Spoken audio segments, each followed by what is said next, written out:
اعوذ باللہ من الشیطان الرجیم، بسم اللہ الرحمن الرحیم۔ میں اپنے program weekend affair with Imran Zakir میں اپنے تمام ناظرین کو میرا سلام۔ آج کا پروگرام جو ہے ہمارا وہ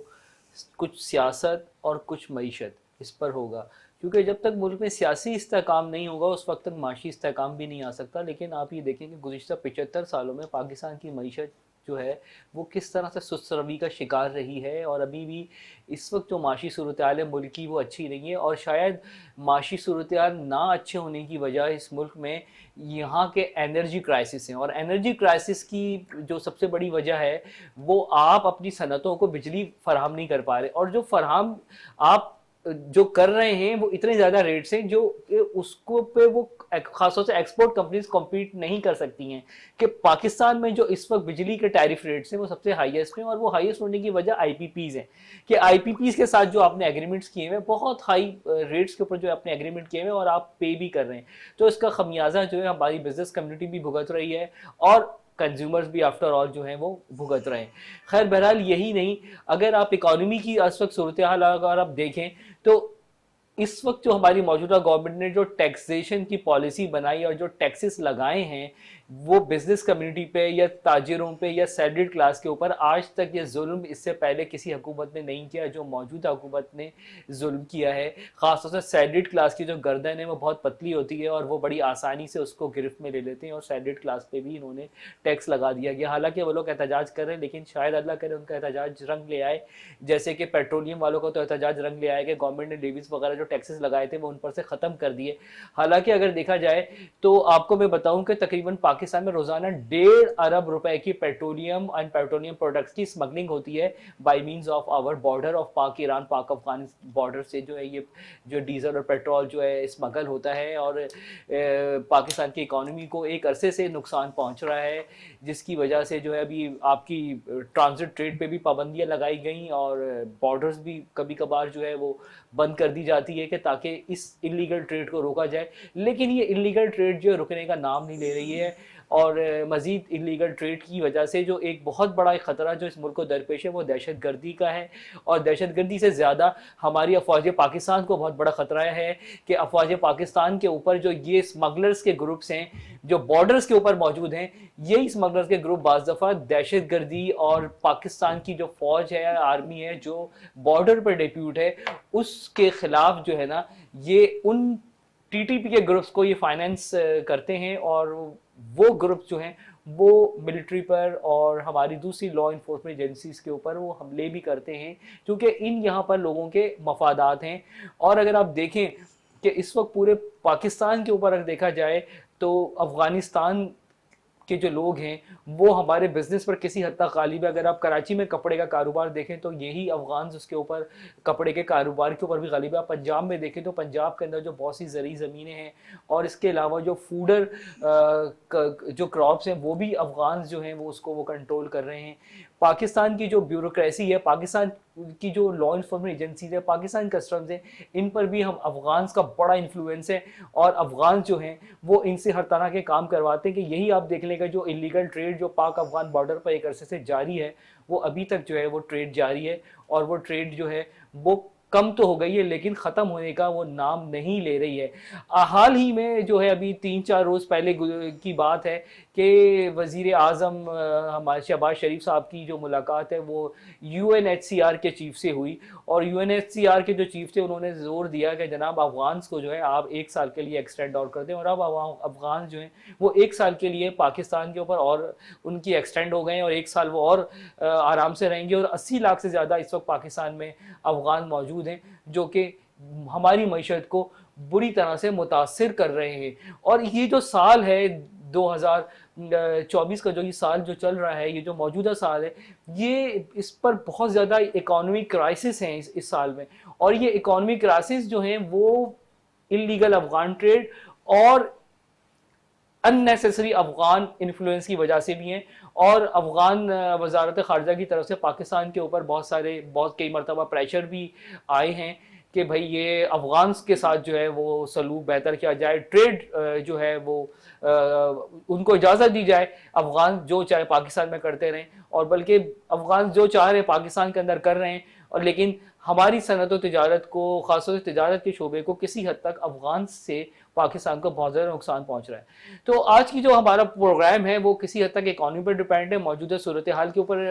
ڈیپینڈ کر رہا ہے کہ پاکستان کی اس وقت معاشی صورتحال کیا ہے اور آگے کی معاشی صورتحال کیا ہوگی، اور اس اکانومی جو کرائسس کا شکار ہوئی ہے وہ کیوں ہوئی ہے، کس وجہ سے ہوئی. پاکستان میں جو ٹیکسیشنز ہیں وہ اس کے کیا منفی اثرات آگے مرتب ہوں گے معیشت کے اوپر، ایکسپورٹ کے اوپر خاص طور سے. تو ان تمام موضوعات پر بات کرنے کے لیے آج ہمارے اسٹوڈیو میں موجود ہیں انجینئر احمد جبار صاحب، جو ماشاءاللہ سے آج کل چیئرمین ہیں کراچی کے ٹی ایم ڈی سی کے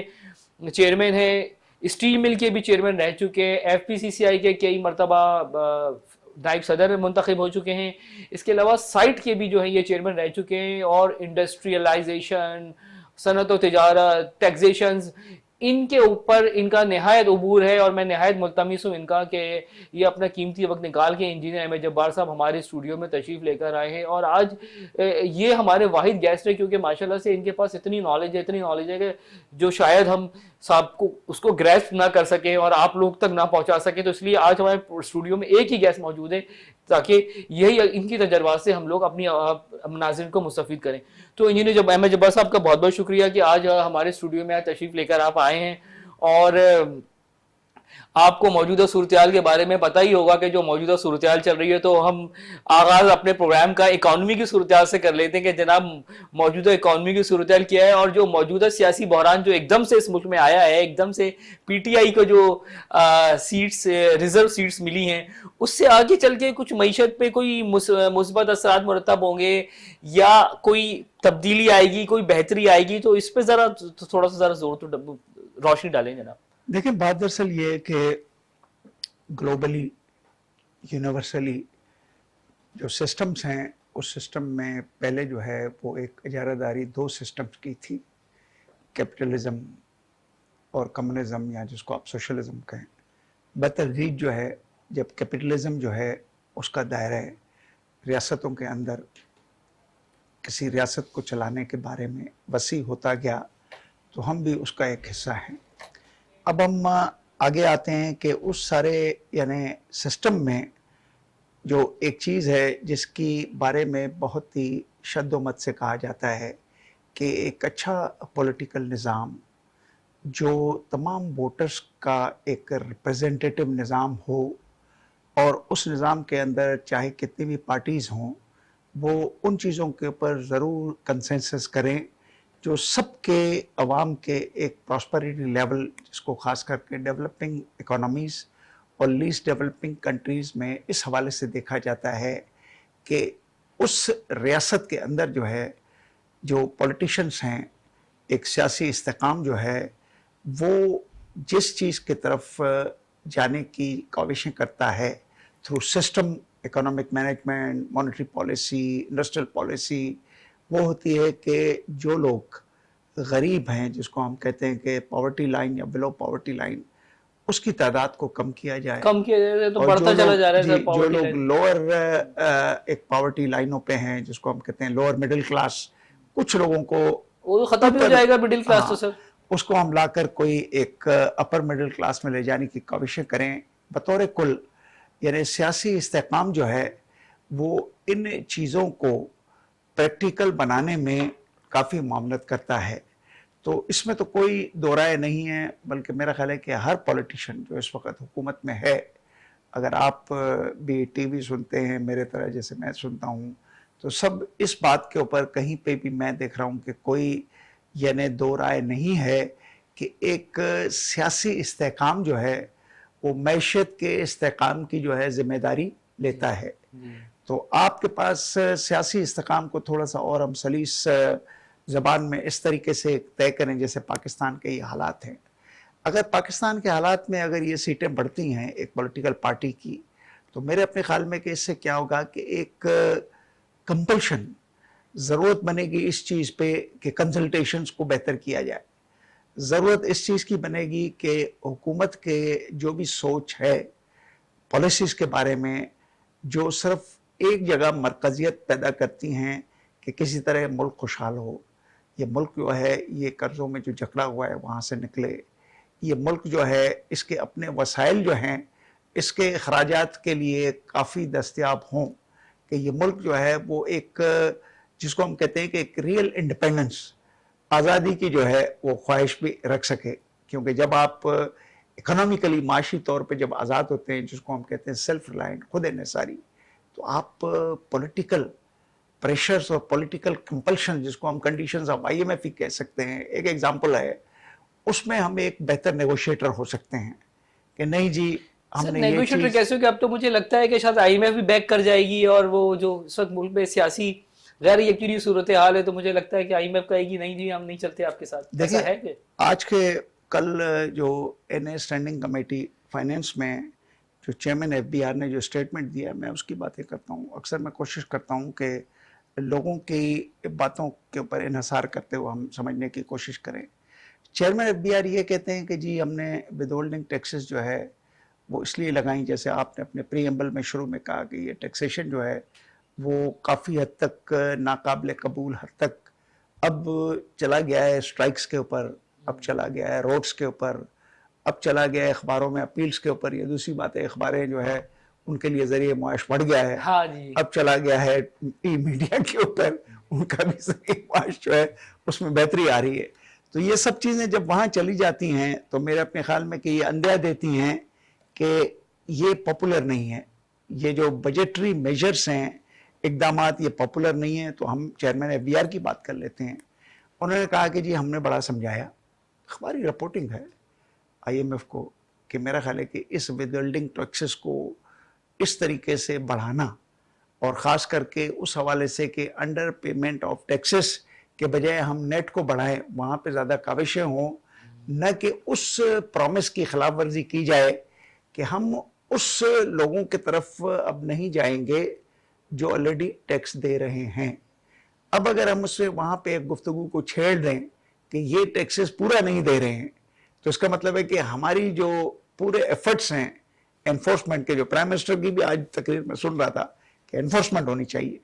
اب انفورسمنٹ کے اگر ایفرٹ آپ جو آئیڈینٹیفائڈ لوگ انفورسمنٹ ہیں، اس وقت تک ناممکن، تو فیسیلیٹیشن جب تک نہ ہو، اور فیسیلیٹیشن ضروری ہے. دیکھیں انفورسمنٹ کے لفظ سے سب سے زیادہ جو ہے میرا خیال ہے پریشر آتا آپ ہے. لوگوں کو پریشر دے کے کیا لوگوں سے پیسے، تو کیا کاروبار کے آپ تو اپنا وہ جو کانفیڈینس ہوگا، یو لوز دا کانفیڈینس. مطلب اس پریشر کی وجہ کیا بنے گی کہ جو لوگ آلریڈی نیٹ میں ہیں، آئیڈینٹیفائڈ ہے،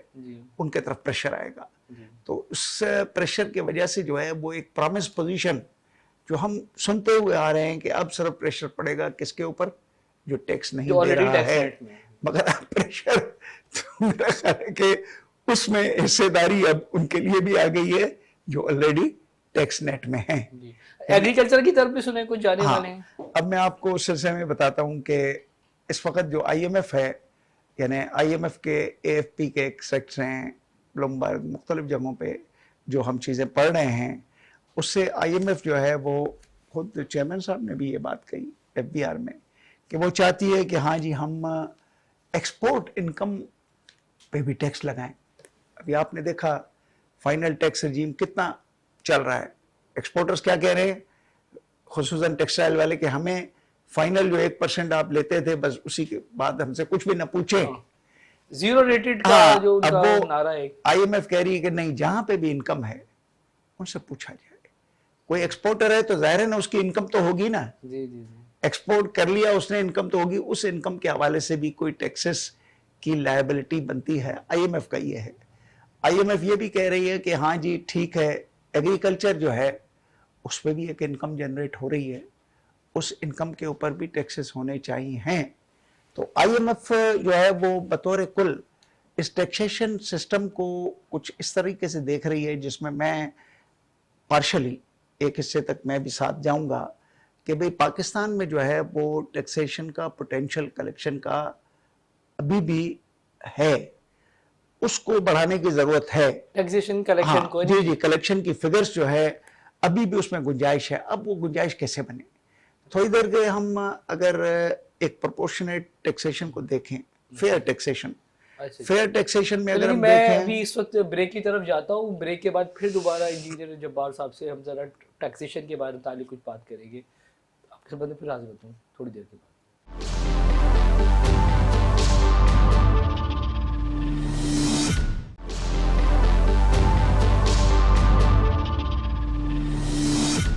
جی جبار صاحب بتائیں، کچھ کہہ رہے تھے آپ ٹیکسیشن کے حوالے سے. میں یہ کہہ رہا تھا کہ دیکھیں یہ فیئر ٹیکسیشن جو ہے اس کے اصول کو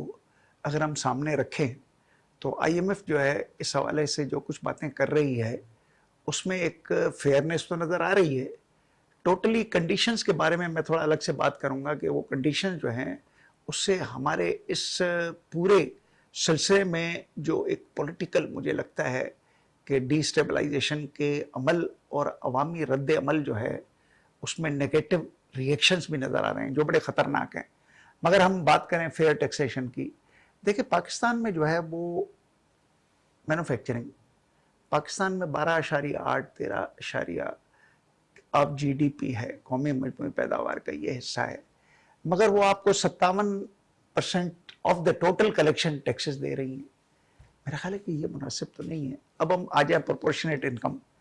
اگر آپ پورے ایگریکلچر جس کا حصہ جو ہے وہ 21 سے لے کر 22% ہے قومی مجموعی پیداوار کا، وہاں سے آپ کو پورے پاکستان سے 5 ارب روپے مل رہے. تو ہاں آئی ایم ایف یہ کہہ رہی ہے، اب ہم یہ باتیں اس لیے کہتے ہیں کہ یہ سب چیزیں آئی ایم ایف کے staff level report, I M F کی باتیں اور آئی ایم ایف کا دوسرے ملکوں میں جو ایک قسم کا اپروچز ہیں اس حوالے سے بات کرتے ہیں. یہ بات بھی ہم نے بھی پڑھی، آپ نے بھی پڑھی، سب نے پڑھی کہ ہم کہتی ہے کہ 1% آف جی ڈی پی جو ہے نا وہ آپ کو ایگریکلچر سے ٹیکس لینا چاہیے کم سے کم ٹو اسٹارٹ وتھ. وہ ہے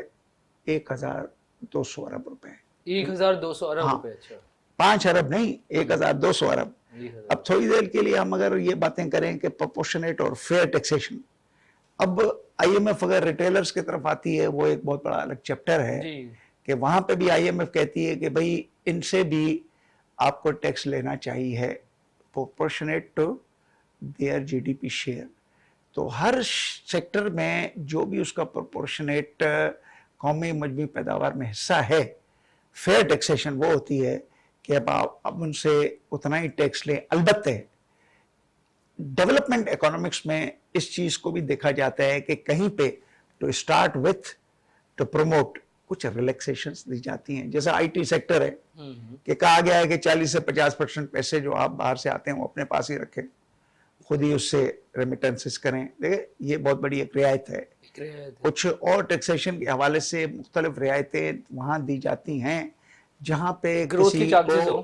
گروتھ کے چانسز ہوں اور اس کو ٹیک آف کرایا جائے. اب ہم واپس آتے ہیں کہ آخر اس ملک میں جو ہے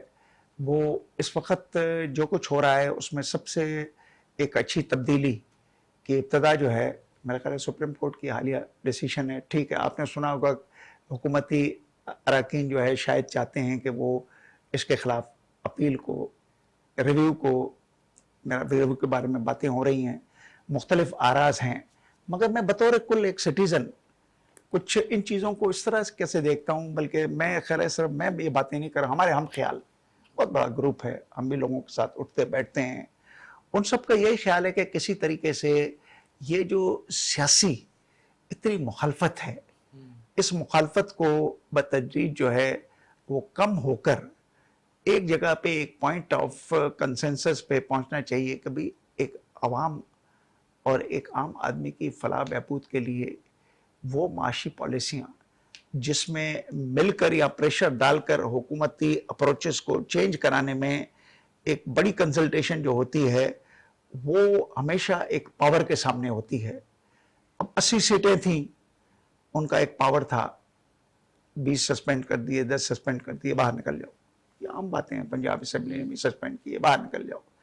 تو اب جب ایک نیومیرکس جو ہیں وہ آپ کے بڑھ رہے ہیں تو اس نیومیرکس بڑھنے سے ایک اخلاقی پاور طور بیلنس ہو پہ جائے گی، ایک پریشر جنریٹ ہوتا ہے کہ بات مسئلہ یہ ہے کہ کیا تو بہت سی چیزیں ڈکٹیشنز کی صورت میں ہوتی ہیں کہ اگر ہم گورنر اسٹیٹ بینک سے بھی کوئی سوال پوچھتے ہیں کہ you have the highest interest rate in the region, تو وہ کہتے ہیں کہ جی تو آئی ایم ایف کی طرف سے ڈکٹیشن ہے.